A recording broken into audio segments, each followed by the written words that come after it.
હોસ્પિટલમાં સિવિલ હોસ્પિટલના સ્ટાફને હેલ્મેટ વિતરણ કરવામાં આવ્યા હતા। નર્સિંગ સ્ટાફ, તબીબો, મેડિકલ સ્ટાફ સહિત સિવિલના કર્મચારીઓને હેલ્મેટ વિતરણ કરવામાં આવ્યા હતા। હેલ્મેટ વિતરણ કાર્યક્રમમાં સુરત શહેર પોલીસ કમિશનર ઉપસ્થિત રહ્યા હતા। સાથે જેસીપી, ડીસીપી, એસીપી અને પોલીસ કર્મીઓ પણ હાજર રહ્યા હતા। આ કાર્યક્રમમાં સિવિલ હોસ્પિટલના આરએમઓ સહિત સિવિલ હોસ્પિટલના હોદ્દેદારો હાજર રહ્યા હતા। કાયદાના અમલવારી જે સુરત શહેરમાં શરૂ કરવામાં આવી છે ત્યારે અમે જોયા કે લગભગ 70% જેટલા લોકો હેલ્મેટ પહેરતા થયા છે। બી અત્યારે 10 વાગે તમારી ડ્રાઈવ ચાલુ થાય છે, સતત ચાલુ રહેશે, જેમાં જેટલા લોકો હેલ્મેટ નથી પહેર્યા છે એના ઉપર સ્થળ ઉપર જ જો એના ઉપર કાર્યવાહી કરવામાં આવશે જોઈએ। અને જ્યાં અમારા કેમેરાઓ છે, સીસીટીવી કેમેરા, એના ચલાન બી જનરેટ કરવામાં આવશે। અને સાથોસાથ અમે ડ્રોન કેમેરાનો ઉપયોગ કરીને એવા અમારા 4 રસ્તાઓ જ્યાં વધુ પ્રમાણમાં ટ્રાફિક રહે છે એના વિડીયો રેકોર્ડિંગ કરીને જેટલા લોકો હેલ્મેટ નથી પહેરતા એના ચલાન જનરેટ કરવામાં આવશે। વારંવાર જો વાયલેશન કરશે એના લાયસન્સ કેન્સલ કરવા માટે આરટીઓ સાથે અમારી લોકોને જો સંકલન થઈ ગયા છે।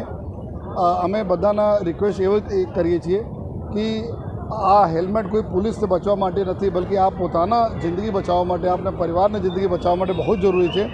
અને એવા લોકો જો હેલ્મેટ પહેરે છે, આ બિલકુલ એવા નહીં વિચારે કે આપ પહેરો છો અને બાજુવાળા નથી પહેરતા, આપ એના નહીં વિચારો। જો નથી પહેરતા એના ઉપર કાર્યવાહી થશે જ, એની આપ ચિંતા નહીં કરતા કે એના જોઈને કે આપ બી આપને લાગે કે ભાઈ આ નથી પહેરતા તો અમને કેમ પહેરી, એવો નથી।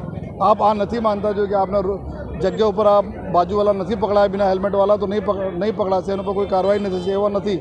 અમે લોકો જો સીસીટીવી કેમેરાઓથી ચલાન એના મોકલીશ। આપના સહયોગ મને જોઈએ। ગઈકાલ રાત્રે બી અમે લોકો જોયા કે એક રોડ અકસ્માતમાં જો 3 સવારી અને જો ડિવાઈડરથી ભટકાઈને અને 2 લોકોની ડેથ થઈ ગઈ, કોઈ હેલ્મેટ નહીં પહેર્યા હતા બાઇક ઉપર જો। તો આ વારંવાર અમે બોલીએ છીએ કે આપ પોતાના પરિવારના સુરક્ષા માટે આપ હેલ્મેટ પહેરો। એને ભાગરૂપે આજે સિવિલ હોસ્પિટલમાં આપણા સિવિલ હોસ્પિટલની સ્ટાફ માટે જો હેલ્મેટના વિતરણ પણ કરવામાં આવેલા છે।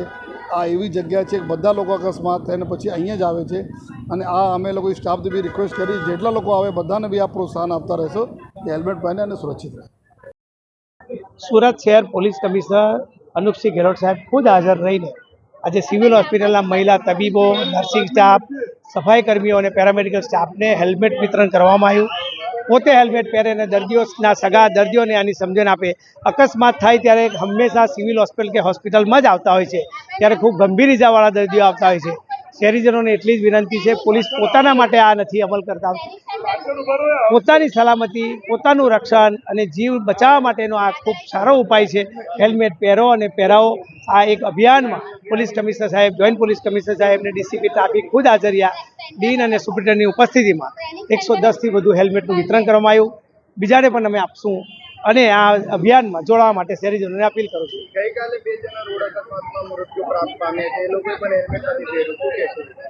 હું ફરીથી કહું છું કે પોતાના રક્ષણ માટે જ્યારે તમે 2 વ્હીલર પર સવારી કરો છો ત્યારે હેલ્મેટ અવશ્ય પહેરો।